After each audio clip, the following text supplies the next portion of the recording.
Ulalia Woodside, good to see you. Thanks for speaking with me today. Well, it's wonderful to see you after all of these years, David. Happy to make the connection and to be invited to share a little with you. Well, excellent. Tell me briefly where you are right now. I know that you're sitting in front of a background of your current organization, but are you in Hawaii? I am. I am in Hawaii, and these are some beautiful mamane flowers here. But I'm actually sitting in Waimanalo on Oahu. I am sitting in my family's home, and it's where I've been living my whole life, right here on Waimanalo Beach, still in my family home. Amazing. Well, I mean, I'm going to have a lot of questions for you just about the land. I mean, you have your entire life from childhood all through your adult life, and including, your professional activity, has been protecting and understanding the land in Hawaii. So I want to dig into that. But first, I want to learn about your family history. Maybe we could start on your mother's side, then we'll get to, I guess, the Woodside side. But tell me about your mom's family. Where was she from? What's her background? My mother is Orpha Leanika Rosilani o Maui Long. She was born and raised on Maui, and her mother was born and raised on Maui as well. On my mother's maternal side of her family are Hawaiian, and her father, Henry Dwyer Keao Long, was from Kauai. His grandfather was a captain at the time of the kingdom in Hawaii, Captain Thomas Long. I am a native Hawaiian. I'm a Kanaka Oiwi. And so my mother's family was that foundation for me. Those values, that way of thinking, language, traditions. Going to family reunions was to revisit all of that history, to learn all of that history. Thankfully, cousins a couple generations ago wrote a bunch of it down. The names of the grandparents and the great grandparents and their siblings continues to be known by the younger generations, and what they did, what they were known for, what we can be proud of. Are there any particularly, notable or dramatic or kind of heroic stories from your family history that it's kind of like a greatest hit you guys always tell, like, oh, you won't believe this one, but your grandfather, your great, something along those lines? Oh gosh, there are many of them, and they are laced with a type of connection to place. We have stories of my grandfather who used to like to go out fishing. He was tossed overside of the boat and was missing for quite some time. And he tells the story of a shark coming to him and helping him, and bringing him back to shore, helping him make sure he got back safe to shore, and he was found again on shore. A story that we tell often is of my mother. An owl flew in front of her car, but it was a pueo, and she brought the owl home. That night, she had a dream, and in the dream, her father told her what that owl's name was, and so his name was Pomai, from out of the darkness. But my aunt shows up the next morning at our gate, and she tells my mother, "I hear you have a visitor. Our father visited me last night, and he says you have a visitor that I need to come and see." And so my aunt was, just thrilled for us to have that owl for a period of time in our family. Like many Hawaiian families, we have aumakua. You'll hear many Hawaiian families speaking about having a shark as an aumakua, an owl as an aumakua is not uncommon. I have a lot more questions about the Hawaiian culture that was a big part of your life and continues to be. But let's move first to your father's side of your Oh, family. yes. Who are the Woodsides, And Yeah. how did your parents meet? Yeah, my father's David Harold Woodside, and he was born in Kapa'au, Kohala on Hawaii Island. His mother is of a family that had been in Hawaii since the early 1800s. They lived in Hilo, the Luscombe's and the Wilhelms. They had bakery for a period of time in Hilo, and have those stories of selling bread out the front door and beer out the back door, and at times different royalty as they're passing through town would stop by. But my father was born on Hawaii Island, and his father came to Hawaii from Ohio to work in the sugar mills. They moved to Oahu and had a foundry. I think had a foundry for a period of time in downtown Honolulu. My father, we like to talk about it sometimes. He went to Roosevelt High School at a time when Roosevelt High School was considered English standard school, and Roosevelt's rival school was Punahou. And because they're both in the same, right down the street from each other. When he'd drive me to school at Punahou on past Roosevelt, he'd be sure to sing his alma mater quite loud in the car from time to time, to remind me of that old rivalry. But my mother and father met here on Oahu. They both were invited to some type of dinner event. She was wearing a dress with a fringe on it, that's kind of tassel-y fringe thing. My father got his pocket knife out and cut off a couple of the strings of the fringe from her dress, and kept it. And I guess the rest is history. The cutting off the fringe of the dress, that sounds like a scene in a movie. Doesn't it? Doesn't it sound like a scene in the movie? So your father, he's from the Big Island, but there was still a cultural understanding. He wasn't a guy who just showed up for the mainland. He had a foundation. My father was born and raised in Hawaii, and he loved Hawaii. I'm gonna apologize if I get emotional talking about my parents a little bit. I'm sure that happens every now and then. I say it's just liquid aloha is all it is. But from a very young age, my father would go hiking on his own. It would drive his mother crazy. His mother wouldn't know where he was. His sisters would say he would just take the dog and he would go off, and he would go off hiking on his own. I think he's pretty, at that young age, self-taught about Hawaii's natural resources. He loved to read. He got tons of books, old books about stuff. He loved Hawaii's natural history, and especially birds. Birds became something that he was known for. And he dedicated a good chunk of his life protecting birds. And so after meeting Mr. Monroe, he became a charter member of the Hawaii Audubon Society I think he's still a minor, but so he had a deep love and respect for Hawaii. It was his home, and he appreciated the values of this place. And in his letters, he writes those things to my mother, of how much she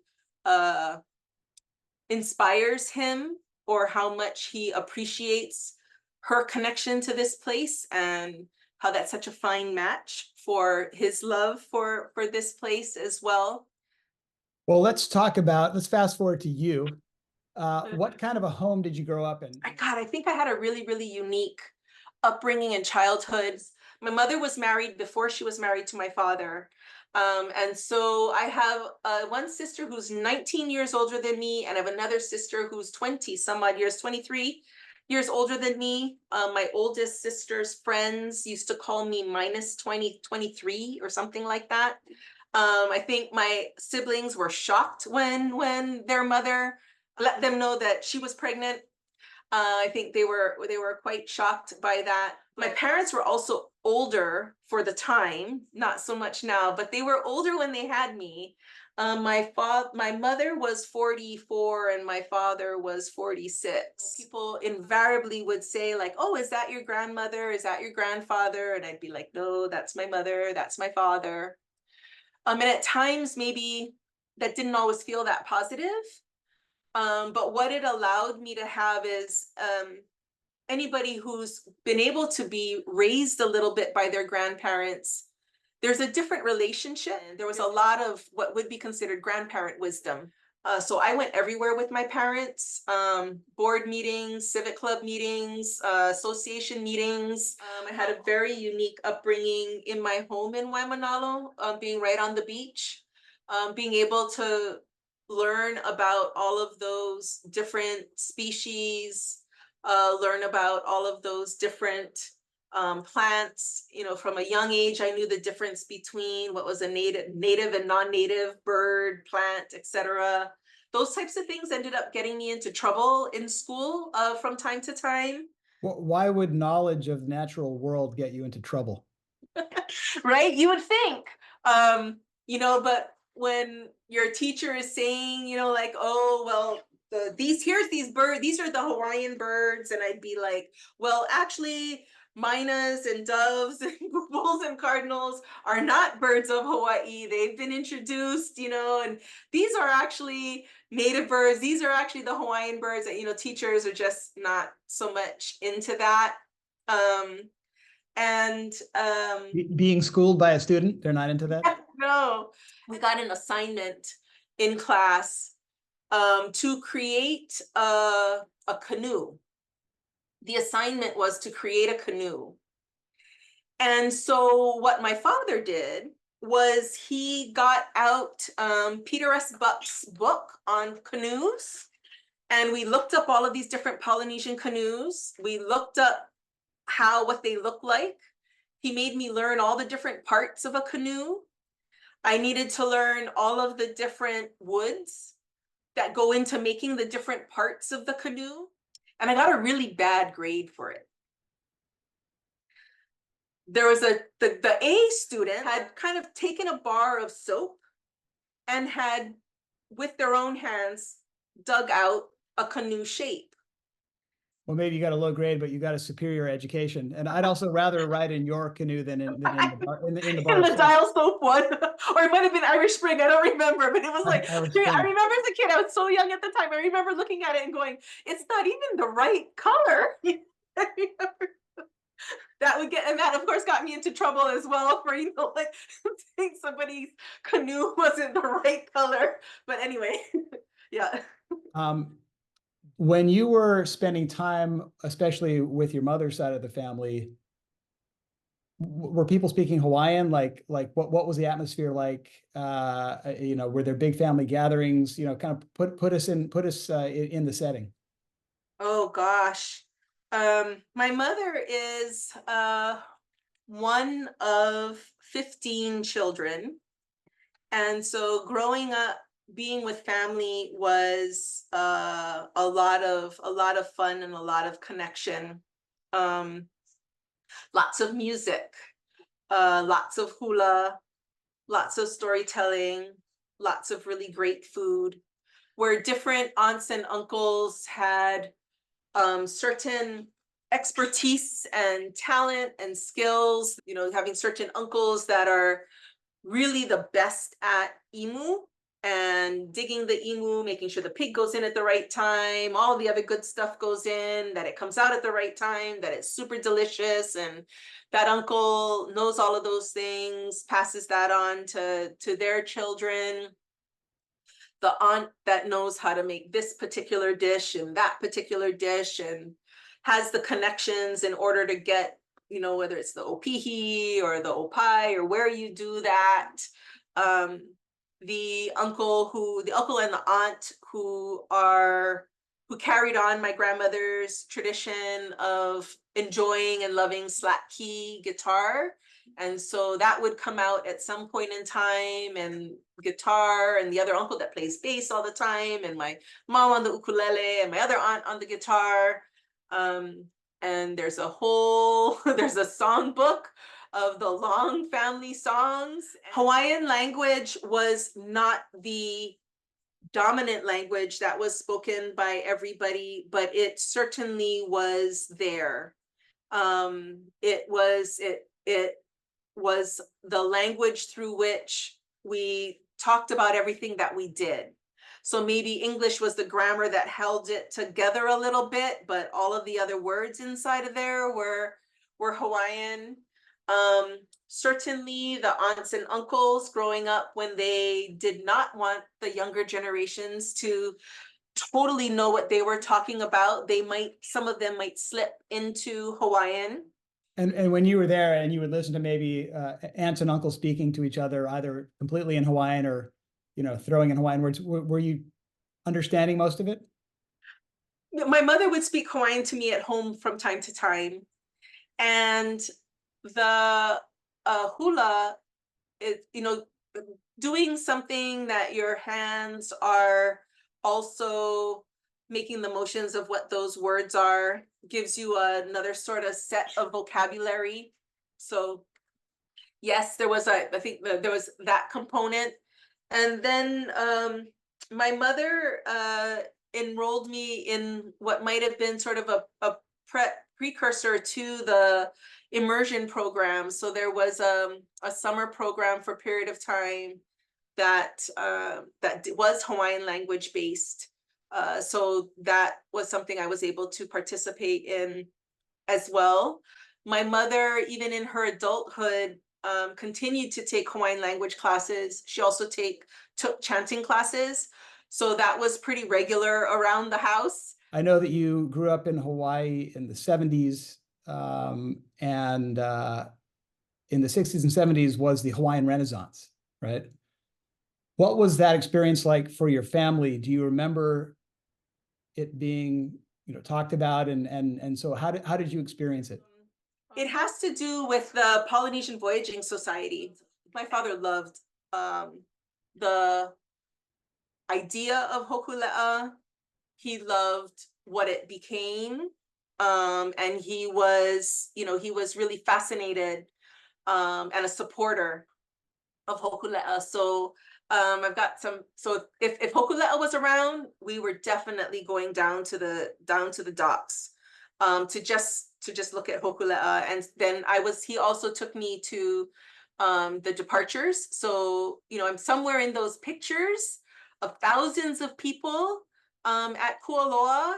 I'm in there somewhere, and when they would return, he would take me down there. It was such a uniting and uplifting spirit for Hawaii and for us. I think not just for Hawaiians, but for all of Hawaii. Such a uniting and uplifting spirit. The other part of that time period is also the recognition of the right to have a responsibility to care for land.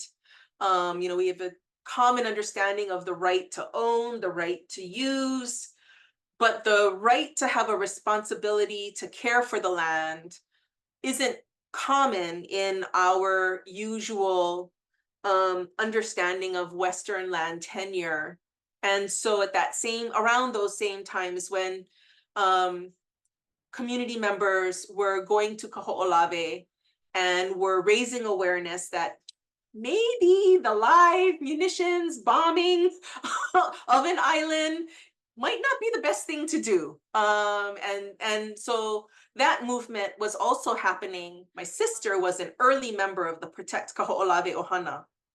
And so I witnessed her going to Kaho'olawe from when I was very young and being a part of that movement at Kaho'olawe. That time period, I still remember my parents not fully understanding why my sister was so passionate about this and why she wanted to do that. And I think there were those fears that if you get arrested, that could really impact your future. Did your mother or any of her family ever talk about, I guess, the old days and contrast what it was like to be a Hawaiian, what it felt like when the culture was sort of dismissed, essentially, versus when it became celebrated in the Hawaiian Renaissance? My grandmother experienced, she was born in the Hawaiian Kingdom, right? And she passes away when we're a state. She experiences all of that in between. And so my mother is born in 1926. And so born pre-statehood. And because of the relationship that my grandparents had with the Kingdom of Hawaii, the Republic, the territory to statehood was a difficult thing for my mother. The stories, however, of places is, I think, what's sometimes most heartbreaking. We have pictures of our families in different places. We've got pictures of them fishing in places. My grandfather holding his fish, my grandmother and on the hukilau net. Other types of places that were commonly visited by us and were a part of our lifeway. Access to those places, access to those resources was cut off. The resources themselves were not as they used to be. My family, you got to have fun regardless of how tragic the situation might be. So I think coupled with that, there were just these amazing stories from different periods of time. My mother and her brothers and sisters just tell these really amazing stories about World War II and what it was like to have the military in their hometown, and how her family did the servicemen's laundry, and what it meant to have curfew, and what the dances were like, and what it was like to dance with the servicemen. And Waikiki is another set of stories that my mother and father, but especially my mother, would love to tell. She danced in Waikiki, she performed in Waikiki for a period of time, and a completely different Waikiki, a Waikiki of a prior time when it was Hawaiians, and most of those hotels were still locally owned. They were established by either, Matson or the different families, and the Kellys, started Outrigger, and they still owned and managed those hotels. So the relationships between the hotels and the owners and the entertainers was really close. Let's just fast forward to high school. How did you like it? How did you fit in? What do you think your persona was? Did people accurately perceive you? Just give me, set the scene. Yeah. 84 to 88. I have That's no idea. I have no idea. I think, gosh, was it just a whole bunch of fake it till you make it? I really did appreciate and love the learning that I got there. I especially loved the diversity of opportunities that I got at Punahou. I knew that academics was important. It certainly was important to my parents. I definitely valued the social opportunities at Punahou perhaps more than the academics from time to time. I don't think I went to a ton of parties. I definitely didn't go to a ton of parties. I knew that there were lots of parties, but hula was definitely a big part of life. I paddled off and on in high school. That takes up a bit of time. You're now a kumu hula. You're very into hula. You're very much part of the Holoku pageant, right? The annual sort of May Day pageant at Punahou.